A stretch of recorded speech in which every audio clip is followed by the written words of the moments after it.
საღამოშვიდობის მეგობრებო, კვირა საღამოა და ჩვენ ტრადიციულად ვლავხდებით ერთმანეთს.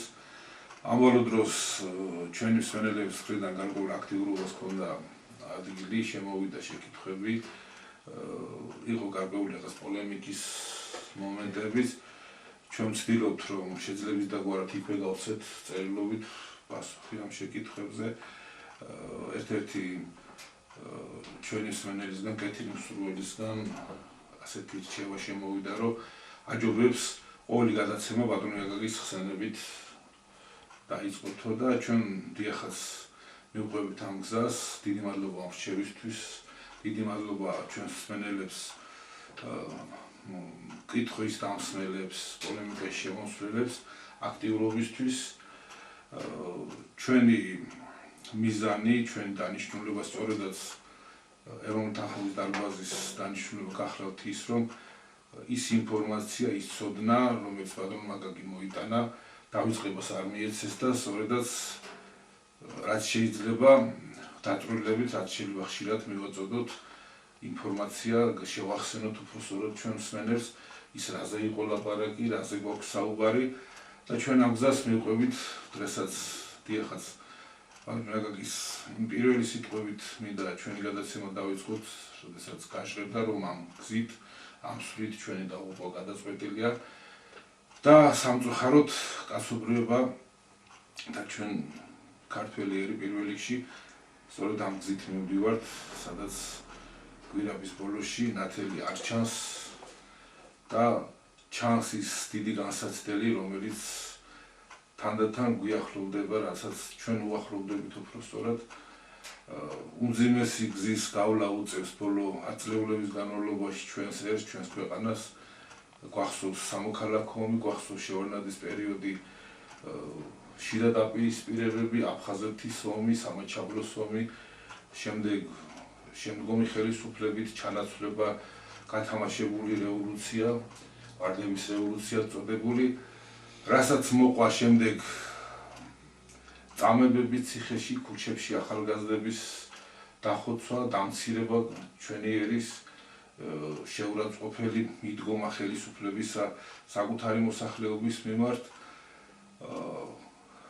ქართველმა ერმა გარკვეული ძალისხმევა გაიღო იმისთვის, რომ ის ხელისუფლება შეცვლილიყო, მაგრამ მაინც ვერ ასწდა იმ სცენას, როდესაც ერთი ძალა ჩანაცვლა მეორე ძალა, რომელიც აგრეთვე გამგზელებელი აღმოჩნდა იმ გზის, რასაც გლობალური ძალების გეგმები ქვია, მათი ის მიმდინარეობა ქვია, რაც გაწერილი იყო ჩვენი ქვეყნისთვის, ჩვენი ერისთვის და მაშინ თუ ქუჩაში ავტომატით ხოცავდნენ ახალგაზრდებს, დეკრიმინალიზაციის კანონის მიღების შემდეგ ეს ახალგაზრდები თვითონ იკლავენ თავს უკვე ესე ღიად არის მისაღები უკვე ნარკოტიკების მიღება, მოსაწევის მიღება. გაუარეს და მდგომარეობა ამ მხრივ საკმაოდ ახლაც ჩვენმა ახალმა პრეზიდენტმა 600-ზე მეტი მსჯავრდებული შეიწყალა, თუ არ ვცდები 627 თუ რაღაც ესეთი და როგორც ამბობენ, მათ შორის ძალიან დიდი ნაწილი იყო ნარკოდანაშაულში ხილებული დამნაშავეები. ესეც გარკვეულ ტენდენციას აჩვენებს. კარგად ეხერხებოდა წინა ხელისუფლებას თავისი ნამოქმედარის შეფუთვა და აგერე 2008 წელს წაგებული ომიც კი გამარჯვებულებს გამოაცხადა და რუსთაველზე დიდი ზიანი მოეწყო. დამარცხებულ ომში ქართველობა აზეიმეს გამარჯვება მოიპოვეთო. დღევანდელმა ხელისუფლებამ გააგრძელა ეს გზა და ის საქციელი, რომელიც სრულიად სხვა შედეგების მომტანია, ეს სრულიად სხვა მიმართულებით არის მიმართული, კარგად ხდება მისი შეფუთვა, წარმოჩენა ერისთვის, ქვეყნისთვის, რომ თითქოს ეს ერის აკეთილდღეოდ ხდება, ქვეყნის აკეთილდღეოდ ხდება.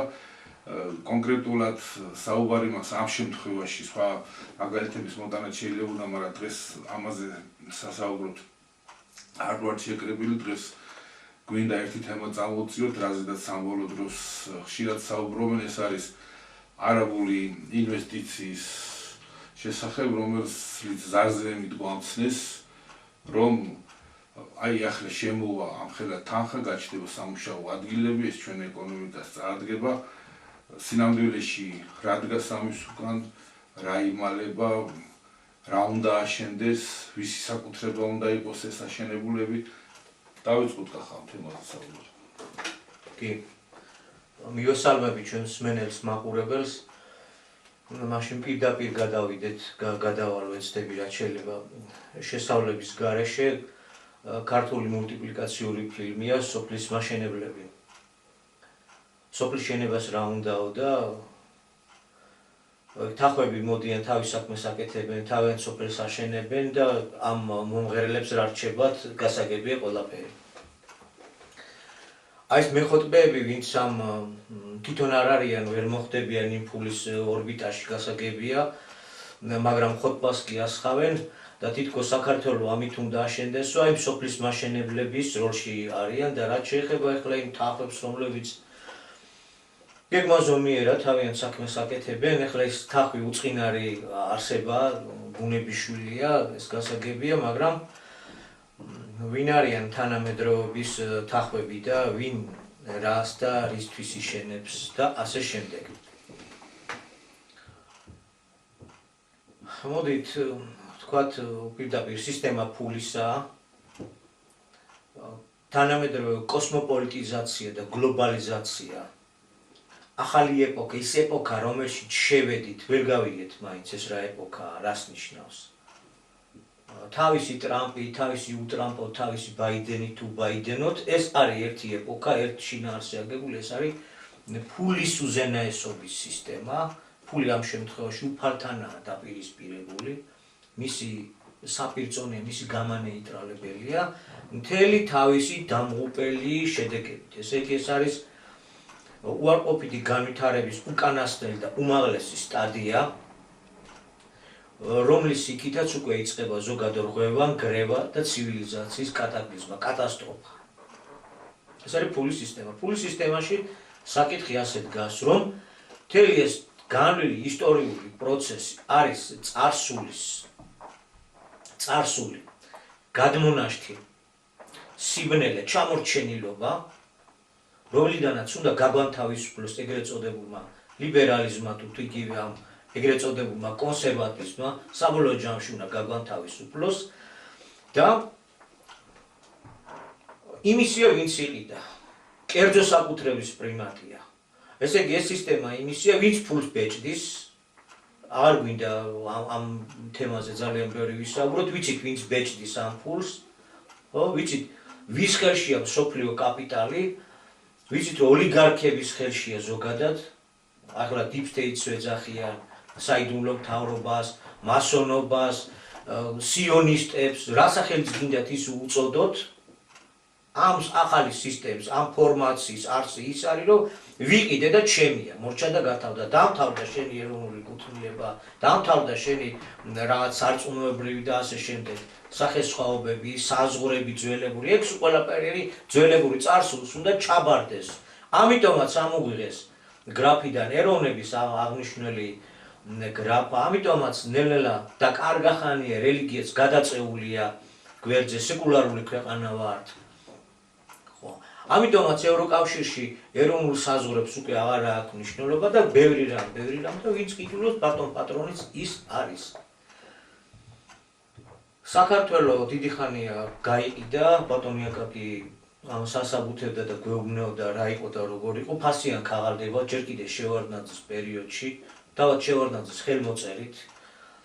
და ეს ფასიანი ქაღალდები სად ბრუნავდა, რა იყო, როგორ იყო, რომელი ევროპის ქვეყანაში იყო შენიშნული და შეტანილი და რა გარიგებები იყო და მიმდინარეობს დანარჩენი პერიოდი ეძღვნება და უკავშირდება აი უკვე ნაყიდის შემდეგ ტექნიკურ გადაფორმებას.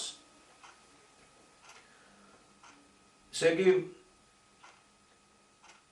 დრო იცვლება არა და ახალი სიტყვით ვიცით რომ ადამიანი ერი კაცობრიობა არის ღვთაებრივი წარმონაქმნი, სამი ღვთაებრივი წარმონაქმნი და არც ერთის ხელისხლება არ შეიძლება, თორე ეს გამოიწვევს ზოგად სიცოცხლის მოსვლას კლიან დედამიწაზე რა.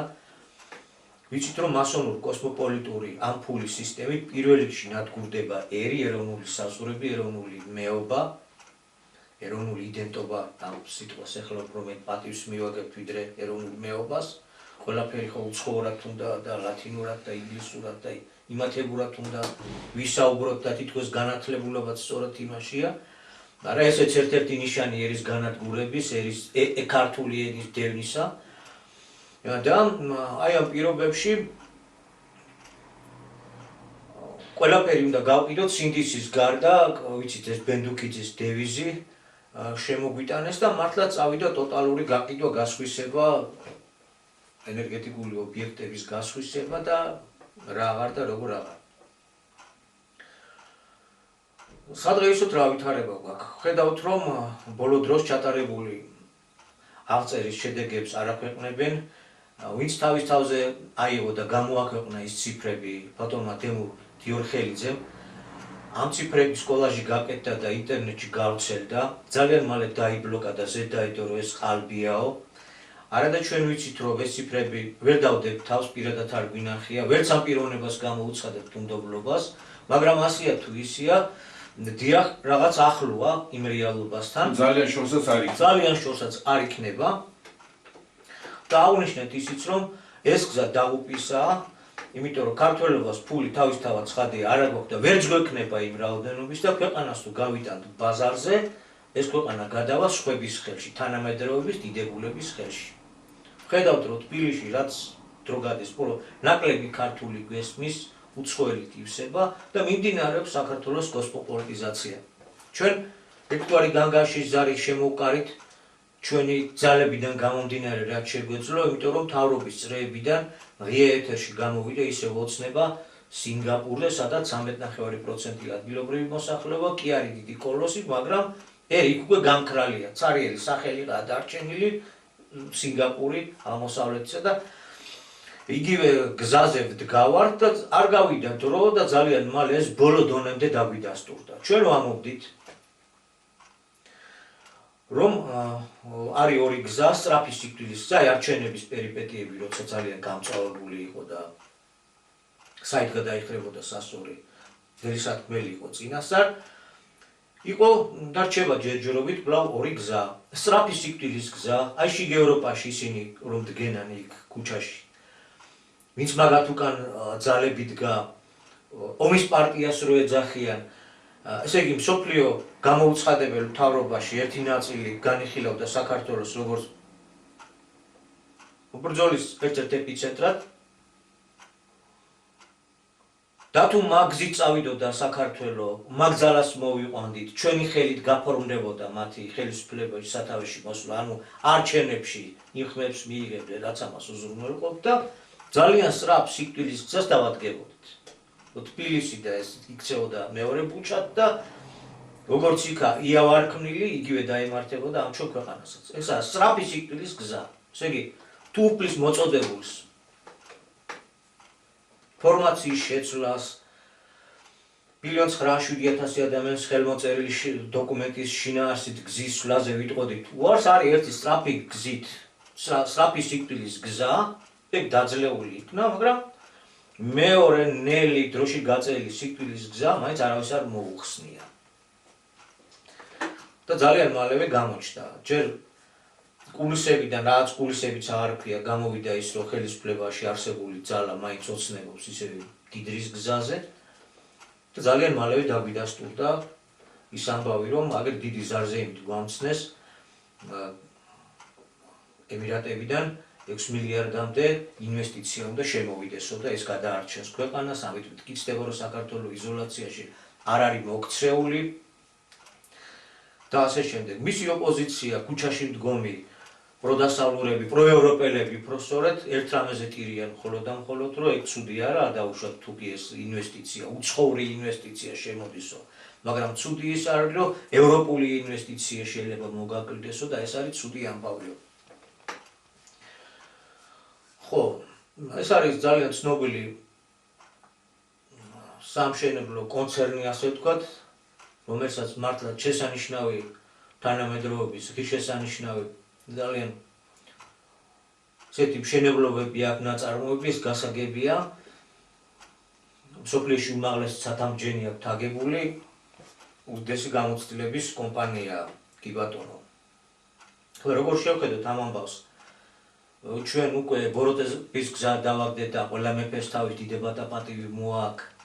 არაბებმა გაიაზრეს, რომ ჩვენმა მურმა ყურუმი ქიმდენი რამ დაანგრია მერვე საუკუნეში საქართველოს ტერიტორიაზე, რომ ახლა ცდილობენ სიკეთით გადაგვიხადონ 6 მილიარდისას შემოვლენ, აგვიშენებენ, აგვიყვავებენ ქვეყანას, კომპენსაციას გვიხდიან ურვანყუს ნამოქმედარის გასაბათილებლად და სიკეთის მოსტანას ემსახურება ეს 6 მილიარდი, რაც იქიდან რომ შემოვიდეს, ეს საკითხი როგორ უნდა გავიგოთ, რა ხდება? აი მრავალი კორპუსი უკვე აშენებულია თბილისში, მრავალი თითქმის ცათამბჯენი ჩავთვალოთ თბილისის მასშტაბით ეს ცათამბჯენია და შიგ ვინ შესახდება, ვინ ცხოვრობს. ჩვენ ვიცით, რომ $100,000 უძრავ ქონებას თუ კი შეიძენდა, მას ადგილბინადრობის უფლება ეძლეოდა. და ასეთი ბიზნესებია წამოწყებული სამშენებლო კომპანიებს, ზედიზედ შენდება ეს კორპუსები და რა ეთნიკურ შემადგენლობაზე იყიდება ბოლოს და ბოლოს. გასაგებია, რომ შეძლებული ხალხის ხელით უნდა მოხდეს ამ კორპუსების შევსება, იმიტომ რომ ჩვენ ვიცით, რომ ქართველების უმრავლესობას არ შეუძლია შეიძინოს ასეთი ძვირადღირებული ფუფუნება ქართველისთვის ასეთი შენაძენი. ჩვენ ის ვიცით, რომ ჩვენ მცირდებით რაოდენობრივად, ჩვენ ის ვიცით, რომ აქ ისეთი გაჭიროებაა ქართველისთვის, რომ ქართველი გარბის გარეთ ევროპაში, ამერიკაში, კანადაში, თურქეთში და ასე შემდეგ. იქ მიდის, რომ თავი გადაიჩინოს როგორმე, ესე იგი ქართულ საზოგადოებას ეგ ეკონომიკური სახსარი არ გააჩნია. ეხლა ამ ბიზნესმენების გამჭრიახობაზეც ვთქვათ 1-2 სიტყვა. ძალიან დიდი სიბრნის მატარებელი არ უნდა იყო, როცა ერისა და ქვეყნის გაყიდვის გზაზე დადგები ფული როგორ გააკეთო. 8 მილიარდზე მეტი ადამიანი ცხოვრობს დედამიწის ზურგზე და ძალიან ბევრი ქვეყანა არის, ძალიან მრავალრიცხოვანი, უდაბნოს პირობებში უწევთ ხალხს ცხოვრება, საკმაოდ დიდი ფულიც გააჩნიეთ და 64-ის მსგავს და დარ ტერიტორიაზე აშენებულ კორპუსში რატომაც არ მოვა და რატომაც არ შეიძენს თუნდაც მთლიან კორპუსს ან ერთ სართულს და ასე შემდეგ, ერთ აპარტამენტს რატომ არ შეიძენს? შენ თაფლით ვიტყვი, რომ გუზიო ბაღდადიდანაც მოვა და არა მარტო ბაღდადიდან მოვა, დედამიწის ნებისმიერი ადგილიდან მოვლენ და იყიდენ. ამას დიდი სიბრძნე არ უნდა, დიდი გამჭრიახობა არ უნდა. ეს მექანიზმი აწყობილია, ოღონდ ამ ბიზნესის ფორმით ქართველობა დაკარგავს ყველაფერს. აღმოვაჩენთ, რომ უმრავლესობა აქ იქნება უკვე სხვა, უცხოტომელი. ისე როგორც სინგაპურში 70%-ია ჩინელი და დანარჩენი კიდევ სხვები. თქვენს და დაიწყეს. თქვენს და დაიწყეს კიდეც. თქვენს და ძალიან სწრაფად დაიწყეს კიდეც და გითხრას, რომ ეს არის ჩვენი ხსნა და გადარჩენა. საქართველო არ არის სინგაპურიზაციის გზაზე დაგვაყენეს. დაგვაყენეს. პირდაპირ დაგვაყენეს. ეს არის სწორედ ის ნელი სიკვდილის გზა. 9 მილიონზე მეტი უცხოელია. 1,300,000-ია ქართველი, რომელიც ნელა მილევადია, ახალგაზრდა საქმე არ გააჩერებ. გადის უკვე ისეთი პირობებია საგანგებოდ შექმნილი და 5 მილიარდ 700 მილიონი დოლარის ღირებულების ინვესტიცია შემოვა და უნდა აშენდეს 580 ჰექტარზე კრწანისის ტერიტორიაზე, თბილისში, დედაქალაქში და გონიოს და ბათუმის მიმდებარე, გონიოს და ბათუმის მიმდებარე 260 ჰექტარზე უნდა აშენდეს აპარტამენტები, არ თუ ისე მრავალსართულიანი ვილები, ესე იგი პირდაპირ მულტიმილიონერებისთვის და მილიონერებისთვის საცხოვრებელი ფართები. ვინ შეავსებს ამას? აი სოფლის მაშენებლებში მამალსა და იმას არაფერი არ რჩებოდა ძაღლს და იქ თახვები იკეთებდნენ თავისთვის და თანამედროვეობის თახვი ეს არის ოლიგარქი, ფულნაშოვი, გამდიდრებული და თუ კი ეს იყიდება ასეთ 64-ის ადგილას როგორც საქართველოა, რატომ არ წამოვლენ არაბეთიდან, რატომ არ წამოვლენ იგივე აზიის სხვა ქვეყნებიდან, დედამიწის ნებისმიერი ტერიტორიიდან, რომელიც იგივე ისრაელიდან, მუდმივად და რატომაც არ წამოვლენ. მაშინ რა გამოდის, როგორი პატრიოტი მეომრები ყოფილვართ. ხო ერთის მხრივ იომეს თავი დასდეს, რომ ომში არ ჩააბეს ქვეყანა. და ენა მამული სარწმუნოებაო ეს არისო და უნდა გაუფრთხილდეთ ჩვენს ჩვეულებას და ასე შემდეგ პატრიოტული ლოზუნგებით გამოველით, მივიღეთ ხმები არჩევნებში რა და კი ბატონო ომში არ ჩავაბით ქვეყანა და რეალურად ჩვენ რამდენად პატრიოტები ვართ. ესე იგი რა გამოვიდა ეს პატრიოტული ლოზუნგები იმიტომ იყო რომ ხმები მიგვეღო. კი ბატონო მშვიდობა ახლა რა თუნდა აქ მაცხოვრებელ ვაჭარსა და მეწარმეს ომი და არევ დარევა ქვეყნისა რა. ესე იგი რა გამოდის აი ამ გზით სწორედ იმ სოფლიო მთავრობას გამოუცხადებელ მთავრობასთან მიგვაქვს ძღვენი. რომ არაფერი ერი და მამული და სარწმუნოება კი არა კაც. ჩვეულებრივ კოსმოპოლიტურ გზას უადგავართ, უაგრძელებთ და მზათა ვართ. შემოვიტანოთ ინვესტიციები, გავკიდოთ სამშობლო და აუჩვენოთ იმ რჩეულ მოდგმას ძვირფას საცხოვრებელი კომპლექსები. ჩვეულებრივ ჩვენც იგივე სინგაპურის მაგალითს დავიდებთ, ერთ-ერთი ყველაზე თვალსაჩინოა და აი ესე იგი აქ რა გამოდის ითვლება რომ ეროვნული ცნობიერება, ეროვნული სული იმდენად მოდუნებულია, იმდენად განეიტრალებულია, რომ ამის გაკეთება თავისუფლად შეიძლება. ესე იგი იქ სოფლიო მმართველებს ერთის მხრივ თითქოს უპირისპირდებით ომის პარტიას, რომელიც ასევე სოფლიო მმართველი კლანის წარმომადგენლობაა და მეორეს მხრივ ფაქტობრივი ცხოვრებით, რაც ყველაზე მნიშვნელოვანია, უდასტურებთ, რომ ჩვენ ამ ფორმაციის ერთგული ვართ, ჩვენ მზათა ვართ ენა მამული სარწმუნება საერთოდ გავყიდოთ და ჩვეულებრივ ეს 6 მილიარდიანი ინვესტიცია შემოვიტანოთ და ასე აუშენოთ საცხოვრებელი ბინები თანამედროვეობის დიდებულებს, რომლებსაც მოესურვება ჩამორენა კი ცხოვრებენ და აბა ერთს რა სიკეთე დაადგება და რა წარმატება გვექნება. მოკლედ რო ვთქვათ, აი წამზომი გვაქვს ჩართული. იმიტომ რომ აქამდე რომ ვლაპარაკობთ, რომ აი იყიდება, გაყიდულია, ბატონეკაკი რამდენს გვესაუბრებოდა და ჯერთის ხელმოწერები თავის შინაარსით რა არის, სწორად რომ გაყიდული, გასხვისებული უკან უპირობოდ ეროვნულ საკუთრებაში უნდა დაბრუნდეს. ჯერ კიდევ იმ დონეზე არ იყო გაყიდული. Უბრალოდ გაყიდული იყო, მაგრამ ბოლომდე ეს გეგმა განხორციელებული არ იყო, ბოლო მეპატრონები არ იყვნენ შემოსულები, უკვე სათითაოდ გადანაწილებული არ იყო. და ამ საქმის მოგვარება მეტნაკლებად უფრო შედარებით მოხერხებადი იყო. ფერფრთალი იყო კონტურები. და რაც თავარია, კონტურები ფერფრთალი იყო. ახლა ეს ყველაფერი ჩვენ დაგვიდგა უკვე ღიად. ერთ-ერთ გადაცემას რო უყურე პირდაპირ ამ დიდი სიახლის შემომტანები კანკალებდნენ, გეგონება მორწმუნე ღვთაება იხილაო, ისეთი განცდებით საუბრობდნენ, რომ აი ეს ინვესტიცია შემოდის და რამხელა სიკეთე ეკნება საქართველოს, რომ შრომატევადი დარგია ეს მშენებლობა და ძალიან ბევრი ქართველი დასაქმდება. ჯერ ერთი გავა ნარკომანეთ, გავაუბედურეთ ახალგაზრდაობა ევროპაში გაიფანტა, გავფანტეთ, მოდა თუ აქციეთ, რეკლამას უკეთებდით, უცხოეთში წასვლას, ხელშეგიწყობთ, გავრეკეთ ფაქტიურად და სხვათა შორის ის მუშახელიც არ გვეყოლება. და როგორც წესი, როგორც უყურებთ მიმდინარე მშენებლობებს, ამ მუშახელსაც სხვა უცხო ტომელების საშუალებით ვავსებთ. შუა აზიიდან, პაკისტანიდან თუ აზერბაიჯანიდან სხვები მოდიან, სადაც ნამატი არის, სადაც დემოგრაფია არის, ახალგაზრდები. მოდიან და ერთ-ერთი ყველაზე დიდი პროექტი, ერთ-ერთი ბოლო დროის ყველაზე დიდი პროექტი რიკოთის ავტობანზე. რომელი კომპანია აშენებს და მუშახელი საიდან არის მოყვანილი? დიახ. ჩინური კომპანია, რომელსაც თავისი მუშახელი ჩაუყარა და აქ-აიქ თუ შეხვდები, რომ სადღაც ქართველი მუშაობს. დაუშვა და ის დაუშვა და ის მუშაც ამუშავეს, ხო? და ეს ჯერთი ბინადშენებლობა მოწყვლადი დარგია, იმ გაგებით, რომ თავდება ბოლოს და ბოლოს, რამდენი ღამ დააშენო. არა, თუ მსოფლიო მილიონერებისთვის ვაპირებთ, კარგახანი მოგწევს კიდევ შენებლობების გაგრძელება, მაგრამ შენებლობა რომ დამთავრდება, მუშა სახში უნდა წავიდეს. რატომ ის არ მოუნდა, ვინც გონივაშია კიდე ნამყოფი და იქ აშენებულ კოტეჯებში, ყველას მოუნდება ნებივრობა ხა. კი ბატონო, ააშენე და მყიდველი გამოჩნდება. ქართველს არა აქვს ფული თორე ხა უცხოელი მყიდველი ყოველთვის გამოჩნდება.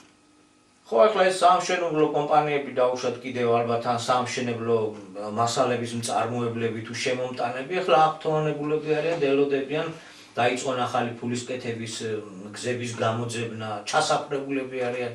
ალბათ იქ ყარაულად მოწყობაც პარლამენტის დონეზე გადაწყდება ამა თუ იმ ობიექტზე ყარაული ვინ უნდა იყოს მაღალ სამთავრობო დონეებზე გადაწყდება როგორც წესია და როგორც ხდება ხოლმე და აი ამ უბედურობაში ჩვენ სიკეთეს ადავხედავთ და ბოლოს ვინ შევა იმ კორპუსებში და იმ ვილებში ძვირფას ვილებში ვინ შევლენ ქართველები თუ უცხოელები აქ ფობიაზე კი არა ლაპარაკი აქ იმაზეა ლაპარაკი რომ ეს გზა არის სწორედ ქართველი არის გაქრობის გზა დემოგრაფია არა გვაქვს უცხოელისთვის აშენდება უცხოელი ვიღაც ოლიგარქი მდიდარისთვის და გაქრება ქართველიერი ამ ფულის სისტემაში აი ამ გზით გაქრება რაღაც იმედი ქონდა რომ პატრიოტულ ნოტაზე შემოტრიალდნენ და იქნებ რაღაც საერთო გამოძებნილიყო ეროვნულ ინტერესებსა და მართველ ძალას შორის საერთო გამოძებნილიყო მაგრამ მიმდინარე მოვლენა აბსოლუტურად საწინააღმდეგო რამეს გვეუბნება და გვაჩვენებს ესე იგი ჩვენ მართლაც შევედით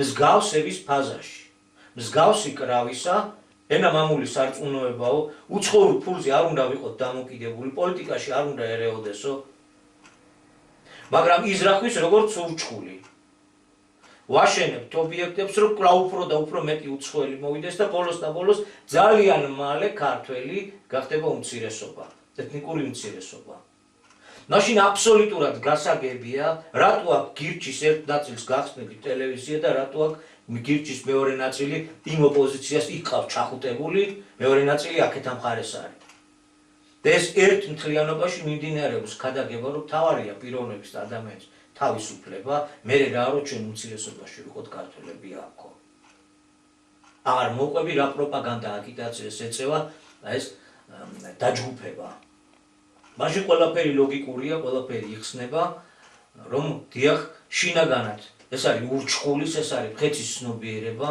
რომელიც ქართველებს ანადგურებს და გაანადგურებს და აგერ ღიად შევყურებს სწორედ აი ამ ამბავს ესე იგი მსგავსი კრავისა მაგრამ იზრახვის როგორც ურჩხული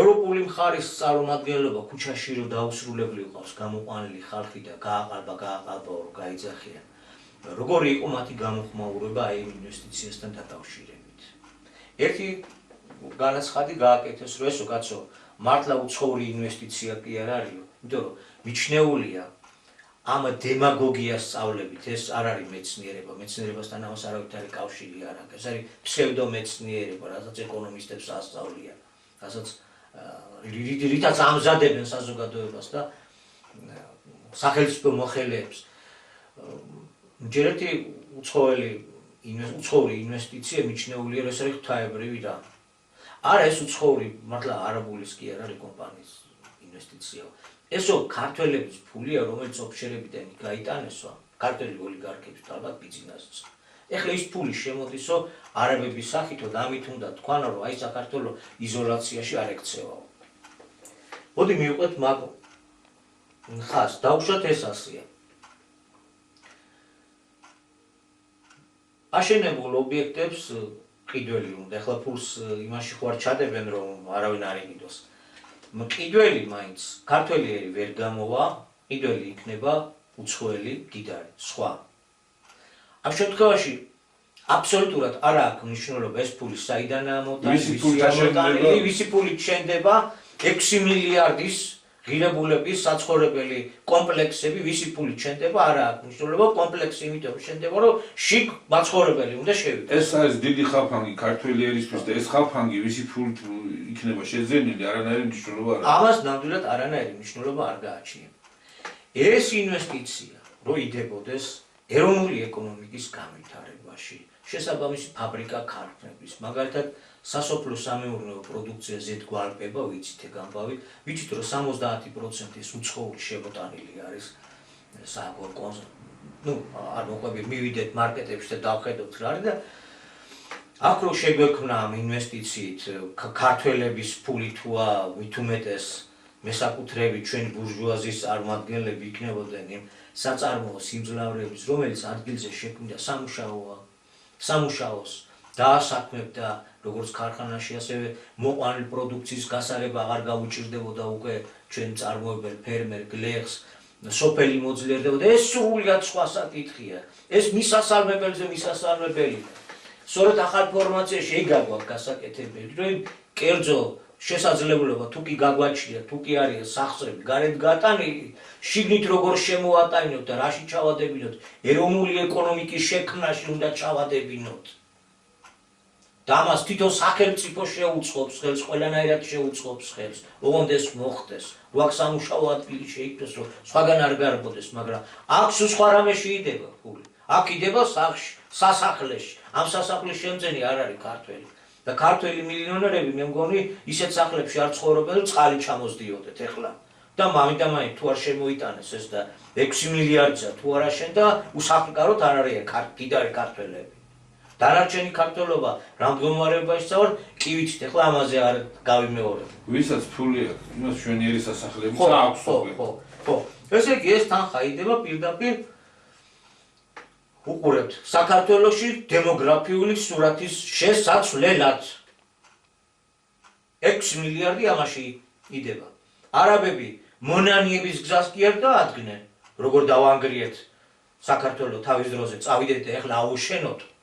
არაბებმა ნახეს შესანიშნავი და არა მარტო არაბებმა ვითარება, რომ აქ მართლაც ყველაფერი იყიდება სინდისის გარდა, იმიტომ რომ სინდისი უკვე დიდი ხანია გაყიდული გვაქვს. შემოიტანენ ფულს, ააშენებენ, თვითონ არაბებიც უდაბნოში ცხოვრობენ და იქაური მდიდრები მოვლენად შეინად დამკვიდრდებიან და არა მარტო არაბები, სხვებიც. აგერ ისრაელში რა ამბავია, როგორ საომარი ვითარება რა პირობებში ამყურებს იქაურ მაცხოვრებელს და იგივე ებრაელობას. ძალიან ბევრი ფიქრობს, რომ რჩეული ხალხია, თანამედროვეობის უმაღლეს ადგილს იკავებენ და რატომაც არა. სახსარზე მეტი რა. ამ იდეალურ ადგილზე მოვიდნენ და დამკვიდრდნენ. მათ ხო ეკუთვნით, არა, არის ესეთი მიმართებაც, რომ თქვენ უნდა იბატონოთ სხვებზე და ვერ იბატონებენ თქვენზე ვერავინ და ასე შემდეგ თალმუდისტის მცნებებს თუ გადავხედავთ კიდე, უფრო ბევრ რამეს დავინახავთ. მონანიებას კი არ აპირებენ. ფულით მისთვის რაც იარაღით არ გამოუვიდათ. ამ დიდ იმპერიებს დროს გამოსდით ფულით. ვინ აკეთებს და ვინც მართავს. და ვინც მას ოპოზიციაში უდგა, ერთნი არიან ამ შემთხვევაში. იმიტომ რომ მეორე მხარე იმას ტირის, რომ ევროპული ინვესტიცია რო უკან იწევსო. იმიტომ რომ ეს კითხვას რომ ქართული ფულია, მაგრამ ჩვენი ოლიგარქების ფულიაო, მაგრამ მე დიდი ენთუზიაზმით აღარ გაუგრძელებიათ მაგ მიმართულებით მშელობა. ძირითადად რომ დარწმუნდნენ, როგორც ჩანს დარწმუნდნენ, რომ ეს ინვესტიცია მართლაც რეალურია და წამოვა, მხოლოდ და მხოლოდ ცხვირი იმაზე ჩამოუშვეს, რომ ევროპული ინვესტიცია მოგაკრდებაო. უცხოური ინვესტიცია ეს ღვთაება, ეს აუცილებლობა. და მაინც რა ხო, რა გასწავლოთ, ესე იგი, ჩვენ თქვით, რომ გარკვეული შუამავლის როლს ვითვირთავთ ეროვნული საკითხების გადაწყვეტისას, მაგრამ ეროვნული საკითხს კი არ წყვეტენ, ესენი წყვეტენ კოსმოპოლიტურ საკითხს. აჰა, ფაქტია, წინდებს. ამ ხელა ფული არ შემოსულა. ორი შემთხვევაში რასაც ამობენ, ესეა, ამ ხელა ფული პირდაპირ სამშენებლო ბიზნესში არ ჩადებულა, მით უმეტეს ბინაჩვენებლობის ბიზნესში არ ჩადებულა. ის ამერიკელები 7 მილიარდს რო გვედავებიან და შემოსტირიან, რომ მაგნენით ჩავდეთ თქვენთანო. ეგ ვიცით, რომ აქ ბევრი წილი არ შემოსულა, დიდი წილი თვითონვე გაიტანეს უკან, სხვა საკითხებია კიდე, სხვა განხილვის თემა არის, მაგრამ ეს კი პირდაპირ ნატურალიზდება. აჰა, აქაც ღიად გამოჩნდა, რაც დაფარული იყო. ნელი სიკვდილის გზა გვინდა? კი ბატონო, ეგეც მალე იქნება. სწრაფი სიკვდილის გზა გვინდა, აგერ ქუჩაში რო არიან, მივემხროთ, ეგეთ მოვიყვანოთ, მოგვითაბენ, როგორც ჩანს, იქ მალე არ განელდება. უკრაინაში ტრამპის მიერ შეპირებული როგორც მოვალ ესევე ომს გავაჩერებო, ცოტა ღრუბლებს იქით არის, ჰორიზონტს იქით არის გამბავი. მაინც მოესწრება საქართველოს ნანგრევად ქცევა. შეგვიძლია ხმა, ესე იგი, მათ დაუჭიროთ, ვინც ქუჩაში არის, ან თქვათ, რომ მოდი ეს იყოს როგორც არის რა. აი, ხო, მშვიდობა შეგვინარჩუნეს. ამ მშვიდობით ვიყოთ, ვიცხოვოთ. არჩევნებამდე რამოდენიმე გადაცემა მიუძღვენთ მოახლოებულ არჩევნებს. და იქ თქვით, რომ ქართველებს ამ გზით მოუწევდა არჩევანის გაკეთება ცუდსა და კიდევ უფრო ცუდს შორის. აი შენ რაც ახსენე, გზა ნელი ყდომისა და გზა სწრაფი გარდაცვალებისა. ანუ უკრაინიზაციის გზას ავცით თუ შენ თქვი და წავედითო ნელი ყდომის გზით, მაგრამ ეს ფრად ნელი ყდომის გზაც არ არის ახლა თუ გადავხედათ ბოლო 35 წლის წინ რა იყო როგორ იყო იქიდან დავიწყოთ ცოტა მოკლე მიმოხილვასავით ჩვენ ის თაობა ვართ რომელიც მოესწარით და გავიზარდეთ დავიბადეთ საბჭოეთში. ნუ ცუდი იყო თუ კარგი იყო ის წყობა ჩვენ ახლა იმაზე არ დავიწყებთ ლაბარაკს ის იმპერია იყო და ბუნებრივი კანონზომიერებით უნდა დაშლილიყო და დაიშალა. მაგრამ რა სიტუაცია იყო, რა სიტუაცია და რა სიტუაციაში მოგვიწია განმოვარგება, როგორც ეებს და როგორც ქვეყანას.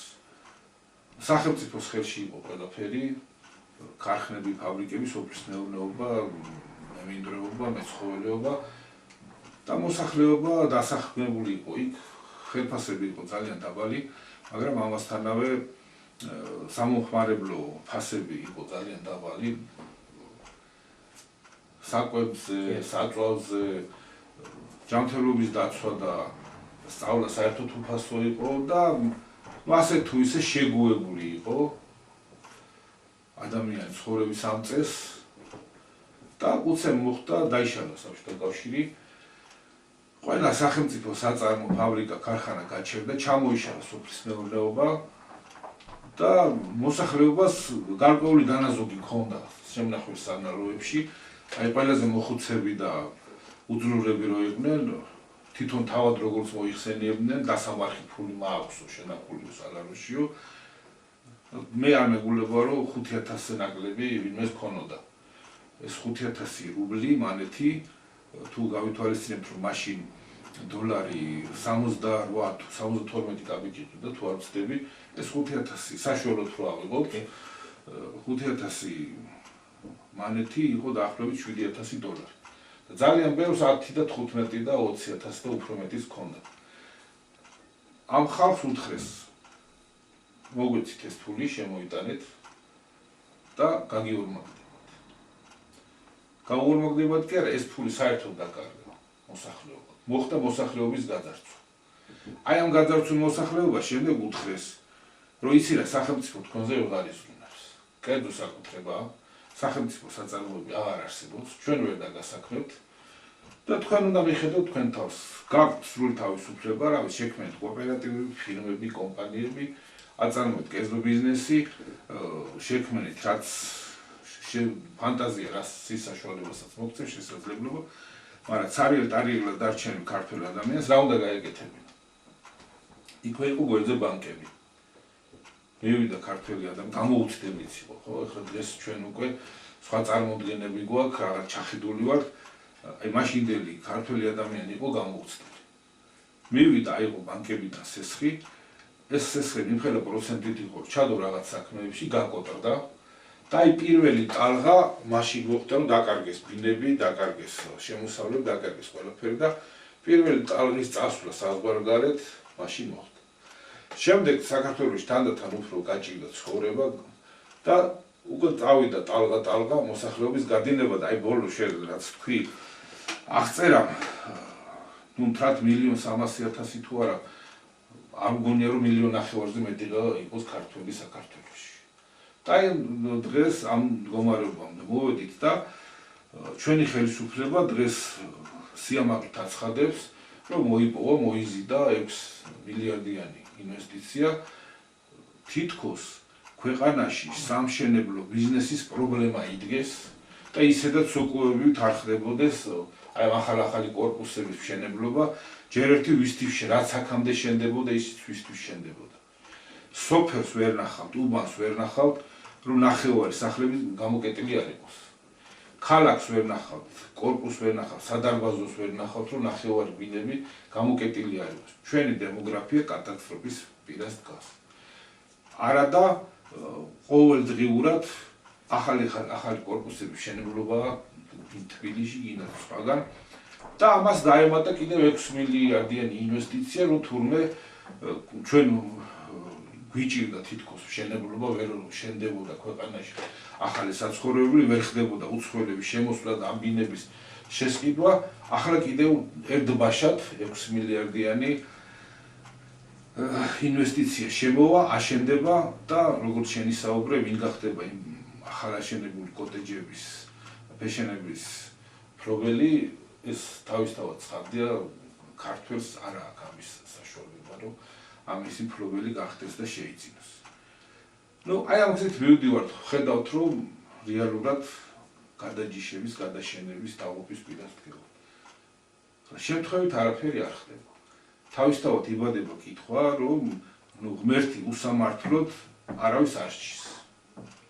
რა ხდება და რატო ხდება? როდესაც ვახსენე მე, რომ 95 წელს ბატონმა აგარი ჯორჯაძემ განცხადება გააკეთა, რომ ამ გზით, ამ სვლით დაღუპვა გარდაუვალია, მაშინ ხურად ბევრმა არ იღო ეს. და რეალურად ეს კონტურები ესე კაფიოდ გამოკვეთილი არც იყო. მაგრამ დღეს უკვე ყველაფერი ხელის გულზე დევს, ყველაფერი უკვე ნათელია, ყველაფერი კარგად ჩანს. მაგრამ დღესაც იგივე დამოკიდებულებაა, დღესაც იგივე ინერტული დამოკიდებულებაა საზოგადოების და არავის რეალურად არ აწუხებს რეალური მიზეზი ამ ყველაფრისა. რა დგას ამის ყველაფრის უკან? სულ მიკვირდა ხოლმე, რომ როგორ შეიძლებოდა სანამ ბატონ აკაკისთან მივიდოდი და პირადად გავიცნობდი, პირადად მოვისმენდი მისგან ყველაფერ ამას, მიკვირდა ხოლმე, რომ რანაირად შეიძლებოდა ადამიანებს აერჩიათ ბარაბა და ეყვირათ ბარაბა და არა ქრისტე. გასაგები იყო, რომ იქ ძალიან დიდი ფული ჩაიდო ამაში, მოსყიდვა მოხდა, რომ სწორედ ასე მომხდარიყო. ვისგან და როგორ ეს ხილმაგაზე არ გავუძე, ეს ყველა ვიცით. დღესაც ფულია ყველაფრის გადამწყვეტ. შენ ვახსენებ, ერთ მხარეს დგანან ისინი, ორივე მხარეს დიდი ფულია ჩადებო. და არავინ არ ვიყურებით რეალურად ქრისტეს გზისკენ, მოსული სიტყვისკენ. ერთი მხარე ყვირის მიშა მიშას, მეორე მხარე ყვირის ბიძინა ბიზინას.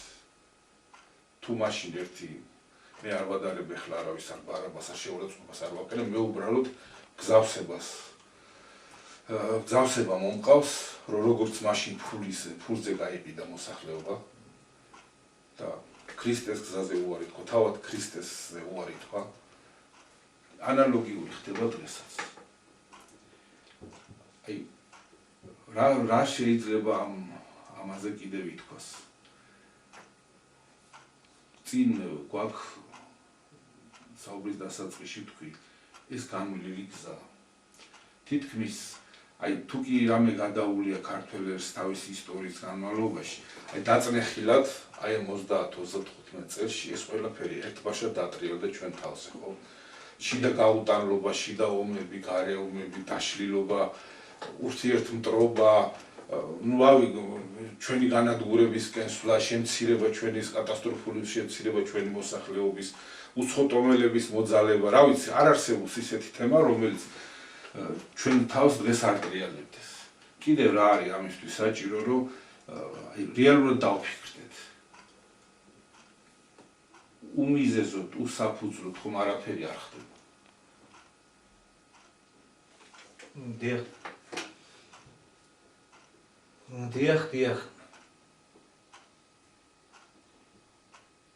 როცა გონია, რომ მაგალითად ხელისუფლება გადაგვარჩენსო, მაშინ უკვე პასიურდები. ველოდები ძალაუფლება აქვს, მის ხელშია ყველანაირი ბერკეტი და ის გააკეთებს და მე უკვე შემიძლია ერთგვარად ამოვისუნთქო. თავს მეტი ძალა აღარ დავატანო. ხო, როცა გონია, რომ იცი რა, ხელისუფლება არ ვარგა, მაგრამ ოპოზიცია ქუჩაში რო გამოსული და ეს გადამარჩენსო, არა და ის კიდე პირდაპირ მიგაქანებს ომში და ეგ ვერ გაგიგია, ეგ მე უბედურობაა. უბედურების უბედურებაა.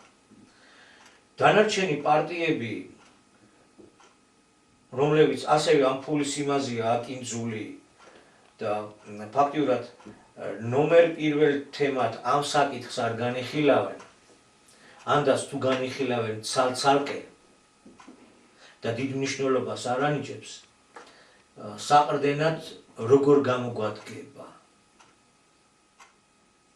Რომ ამ ყველაფრის მერე მაინც ალბათ მსმენელი და მაყურებელი იმ კითხვას დასვავს, რომ მაშ გამოსავალი რაშია. გამოსავალი მხოლოდ და მხოლოდ შეიძლება იმაში იყოს, რომ ჩამოყალიბდეს რაღაც ქართული ერთობა, მოდი წინასწარ სახელს დავარქმევთ. გადარჩენის პროექტი და პროგრამა არსებობს. ბატონმა აკაკიმ აუარებელი მასალა დაგვიტოვა თავისი მოღვაწეობით, პუნქტობრივად საგარეო ვალებთან დაკავშირებით, მომავლის ბიუჯეტთან დაკავშირებით, ეკონომიკის მოწყობასთან დაკავშირებით, საკუთრების ფორმატას შეცვლასთან დაკავშირებით, მოკლედ ამ მდგომარეობიდან გამოსვლისას, როგორ უნდა მოიძიო ის თანხა, რომელიც ქვეყანას წაადგება. ისე კი არა ეხლა როგორც სამშენებლო ჩვენ იქიდან უნდა ავიღოთ სესხი საგარეო დახმარება. რომელი ქვეყანაც და რომელი სისტემაც არ მოთხოვს იმას თუ რაში უნდა გავხარჯოთ. ამხელა ინვესტიცია რო შემოგაქ, ვის დაეკითხე? ვინ განსაზღვრა რაშია ჩასადები ფული? სად არის ერის საუკეთესო მოაზროვნე ნაწილი, სად არის ჩვენი მეცნიერება, სად არის ჩვენი მარკეტ და ეკონომისტები, სად არიან ჩვენი დარგების სპეციალისტები, ვინ იმსჯელა რაშია ჩასადები თანხა? ვინ ვის შეუთანხმდა? სად არის ღია განხილვა, რას ვაკეთებთ და რაში გჭირდება ეს თანხა? თავისთავად ის სახლი არაფერი მოგებას არ იძლევა, შეღებილი გზა არაფერი მოგებას არ იძლევა, პირდაპირ თვალსაზრისით მოგებას იძლევა ეროვნული ეკონომიკის განვითარება, მოგებას იძლევა გადაამუშავებელი სასოფლო-სამეურნეო პროდუქტი. ამ პროდუქციას ვაწარმოებთ. აი ამ სასოფლო-სამეურნეო პროდუქციის გადაამუშავებელი ქარხნები ამ სასოფლო-სამეურნეო პროდუქციის პირველ რიგში გასაღების ბაზარი თითო საქართველოში გვაქვს დაკარგული, შემდეგ გარეთ აგვაქვს საძე. აი ეს არის მომგებიანი გზები, სადაც ჩადებული თანხა თავისთავად ამოიღებს და მოგებასაც უტოვებს, იმიტომ რომ განვითარებული დარგები იწყებს არსებობას სუნთქვას, რაც იქნება ერთ-ერთი ფუნდამენტი ერის გამრავლების გაქცეულის უკან მობრუნებისა. ეს არ შეგვითანხმებია. აი ეს არის სფერული მომავლის ფორმაციის ერთ-ერთი მთავარი ქვაკუთხედი. ეს ჩვენ არ გაგვივლია, რომ მოგიტანია და დაგიგია და ხსნას ამპირდები, ეგ რა არის. ხსნა კი არა დაღუპვა. გადარჩენის გზა არსებობს. მაინც ხანარად უნდა შევხედოთ ამ ყველაფერს. ჩვენ გვირჩევია, რომ იცი რა, ხელისუფლება იყოს ძალიან კარგი, ჩვენ როგორც გვინდა, მაგას არაფერი არ ჯობია, მაგრამ ის არის რაც არის. მაინც მადლობა უნდა მოუხადოთ ღმერთს, ამათ ის მაინც გააკეთეს, რომ ომის ქარცეცხლი არ არის და გარკვეული დაფიქრების დრო გვეძლევა.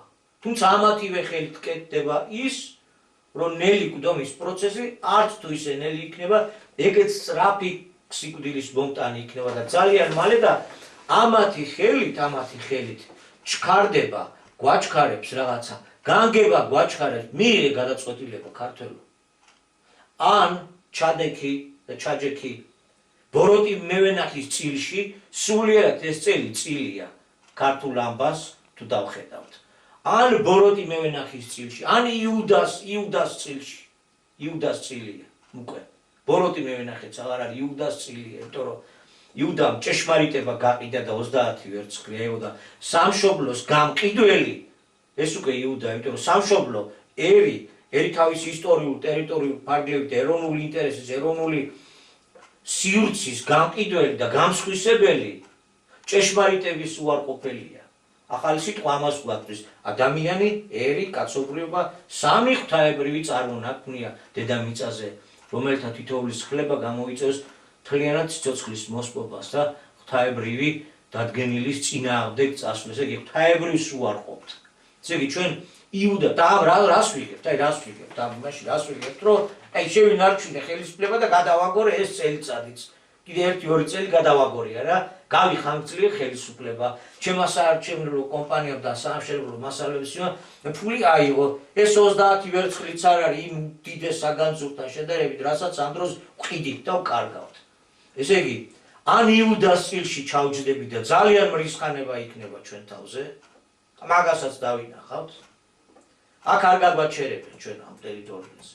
იმიტომ რომ თუ უფლის გზაზე ვამბობ თუ არს მსგავსებით უნდა გავიმეოროთ ის რაც მოუვიდა მაშინ იმერს 2000 წლის წინ მსგავსებით გენაცვალე ეს უნდა გავიმეოროთ და აი ამათი ხელით ეგეც ძალიან კარგად გამოჩნდა ვინა ვართ რანი ვართ თუ კი უფლის მიერ მოთხოვნების წამოყენებული და ჩვენს წინაშე დაყენებული მოთხოვნების ასრულებისათვის გავირჩევით ერთმანეთთან საერთოს მოძებნით მაშინ იმასაც აღმოვაჩენთ რომ ამავე ხელისუფლებაშიც იქნებიან სხვა ამ პარტიებშიც კი ეს პარტიები გასაგებია რომ კარგ თამაშობენ მაგრამ ამ პარტიებშიც და საზოგადოებაში რაც მთავარია აღმოჩნდება რომ ძალიან ბევრი ჯანსაღი ჯერ კიდევ არის ამ ადამიანების ერთად დადგომა სწორ პოზიციაზე შეცვლის პრობლემებს შეცვლის იმ დაუპელ ბედისწერას რაც უკვე განსაზღვრულია და რა განსაზღვრულობის პირობებში ჩვენ გვიწევს ცხოვრება სამწუხაროდ ჯერჯერობით ერთ პატარა ორგანიზაციას გვიწევს ამ ვითარების აი ამ სინამდვილის გახმოვანება კვლავ ახსენებთ საზოგადოებას რომ უფლისგან მოწოდებული გვაქვს ის გზა მთელი 28 წელი ბატონი ხალხი სწორედ ამას ემსახურებოდა იმიტომაა ეს ღრილობები ჩატარებული იმიტომ შეგვაგროვებინა 1,907,000 ხელმოწერა იმიტომ არის იმ ხელმოწერილი დოკუმენტში ჩაწერილი ნეიტრალიტეტი განსაკუთრებული სტატუსი გაყიდული გასხვისებული წართმოვლის და მითვისებულის უპირობოდ უკან ეროვნულ საკუთრებაში დაბრუნება და ასე შემდეგ მიტომა აქვს სწორედ ის ფორმაც მიცემული იმ ხელმოწერების შინაარს დაუგდეთ ახლა რომელიმე რაიმე დოკუმენტი რომელიც ამის საპირწონეა ან ამის მიასეც მაინც ვიკეთებდეს სადღეისო იურიდიული ფორმალური თვალსაზრისით ვამბობ არც ერთი ხო თუ ამის გამოყენებას გადავწყვეტ აღმოვაჩენთ რომ შედგება ჩვენი შეკვრა შედგება ჩვენი დარაზმა საჭირო მიმართულებით და გამარჯვების გზით წავალი მაშინ ან ეს პროექტი ჩაიშლება ეს ჩვენ წასაშლელად შემოსული ფულის ნაკადი ან გაჩერდება ან ის აშენებული ქართველი ერის საკუთრებაში აღმოჩნდება მაგრამ თუ მარტო ეს ერთი პატარა ორგანიზაციის რასაც ეროვნული თანხმობის დარბაზი ქვია სათქმელის დონეზე დარჩება თუ გარკვეულ შეკრებას არ დავიწყებთ ერთმანეთის მიმართ ეს სწორი პოზიციებისკენ არაფერს არ გამო ჩვენ ღანი იგივე 7 ვიცით ბატონი აკაკისგან ესე იგივე გასაღებია ღანი უჩინარი ღვთისკარია მერთი არ აჩანს ხო აი ღვთისსიტყვა არ აჩანს ხო ველოდებით სასწაულობს ხო ველოდებით აღფოფინებას ხო დაგვარბეინებენ ზოგი მთებზე დაგვარბეინებს ზოგი ჯვარს ხასად გვადგმენებს ზოგი მიწაში გამოქვაბულებში გვარბეინებს იგვალოდებს სასწაულს აგვალოდებს ხო დავდივართ ამ სასწაულების ძიებაში არა ღვთისკარი არ ჩანს სიტყვა არ აჩანს სიტყვას არ ფერია კაცუნია სიტყვაში აზრი და გონია ჩადებული ამის შემეცნება გვიჭირს ამის დაჯერება გვიჭირს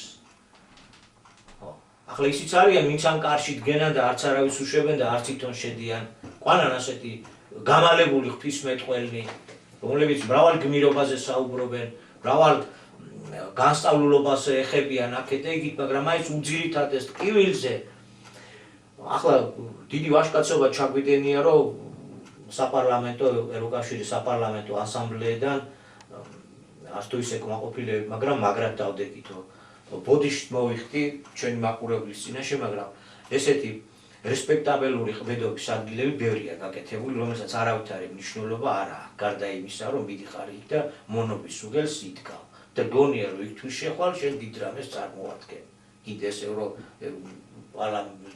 ასამბლეა იყოს რაც გინდა ის იყოს ეს ყველაფერი ჯერ ერთი არის ყურადღების გადასატანი ბოლოს და ბოლოს ესე გამოვიდა რომ ყურადღება რაღაცაზე გადავიტანოთ ზუსტად ისე როგორც ნადირებს ეკცევიან ნადირობის დროს ხმაურს ატეხენ აქეთ ამ მხარეს, რომ იქით პირდაპირ სამიზნესკენ გაირეკონ და აფრთხონ. ასეთი სარეკის მდგომარეობა იქნება. ჩვენ ყურადღება გადატანილი გვაქვს ამ დაუსრულებელ პარტიულ დებატებზე. იმან ამას ესუთხრა, ამან იმას ისუთხრა, აგარ იქ ჩვენ ესეთი ვაშკაცურად დავიცავით თვითონ ქართული პოზიციები და ამ დროს ყველაზე რეალისტური სწორედ ის არის, რომ შენი მიწა წყალი ვის ხელში გადადის. ვინ იშენებს აქ ბინას, ვინ უნდა შემოვიდეს და ვინ უნდა იცხოვროს. მიღებული ცნობიერებით ახალი სიტყვით ყველა ერი თავის ისტორიულ ტერიტორიაზე არის ბატონ პატრონი და მასპინძელი. და იმ 6 მილიარდით და იმ კოსმოპოლიტური პოლიტიკით, იმ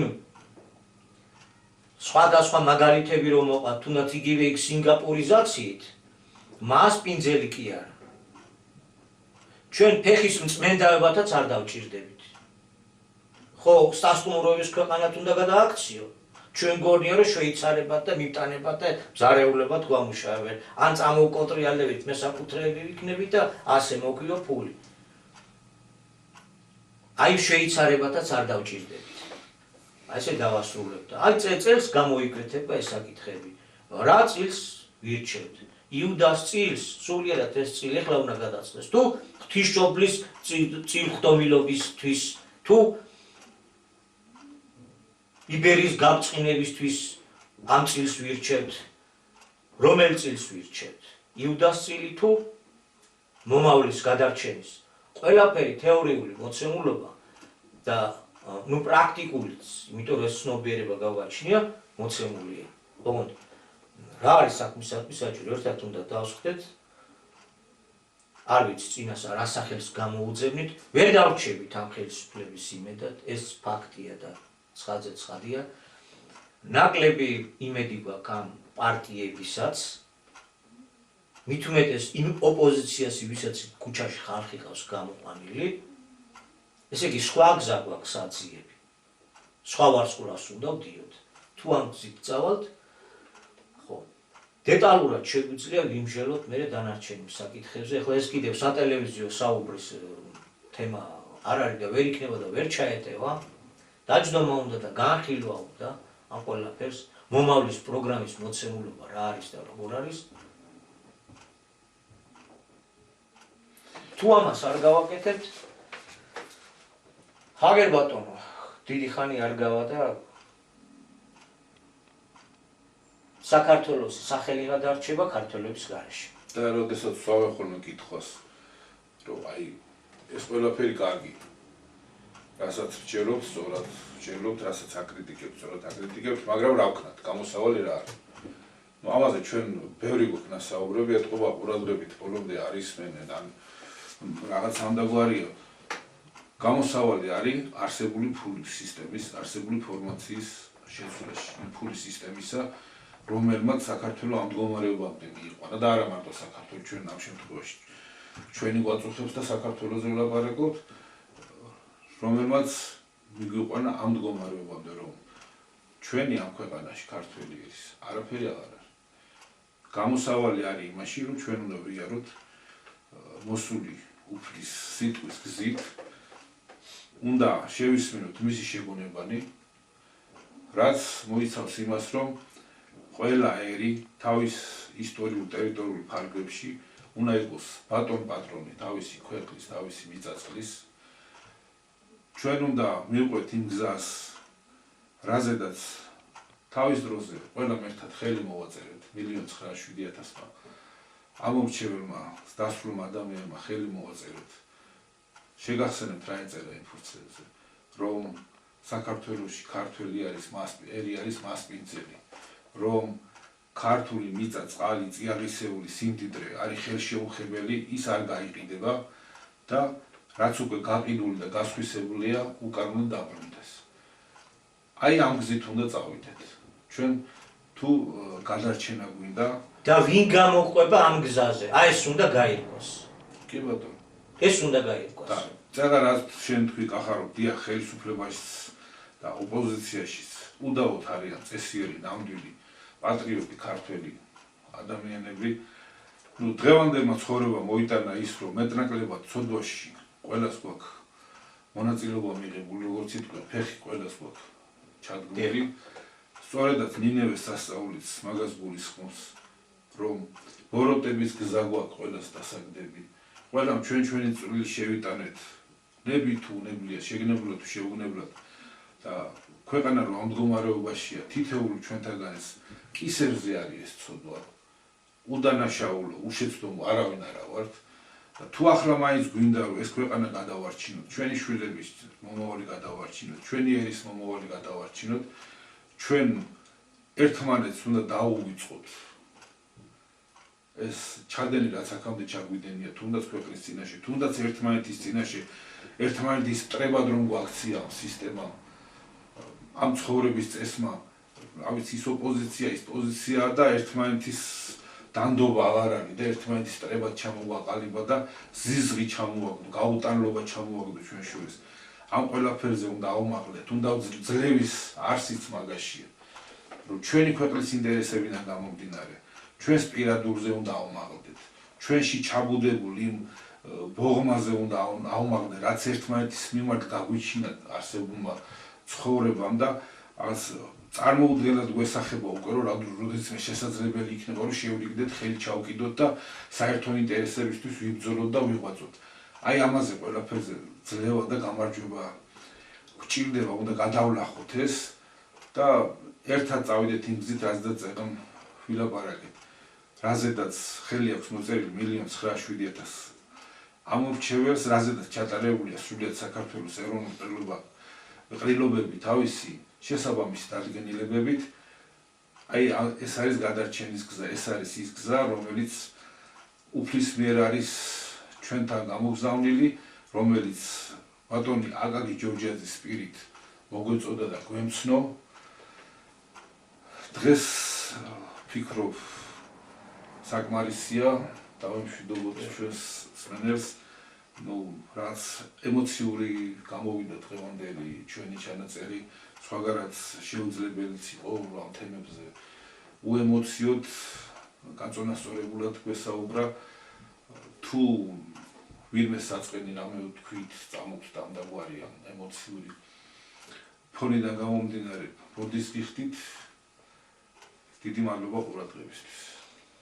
კი ბატონო, მართლაც შედარებით ემოციურად გამოგვივიდა, მიზეზის გვაქვს საამისოდ, მაგრამ ერთ რამეს არ უნდა გადავცდეთ, რომ საერთო ბედის წერაში ვართ, ერთ ბედის წერაში ვართ, ბოროტების გზა გვაქვს დასაგდები, ინეველების მსგავსად, სხვა გამოსავალი არ არის. ოღონდ ბოროტების გზის დაგდებას იწყებს ხალხი და მეფე რო დაინახავს, რომ ხალხი გამოსული, ის იჯდება მათთან.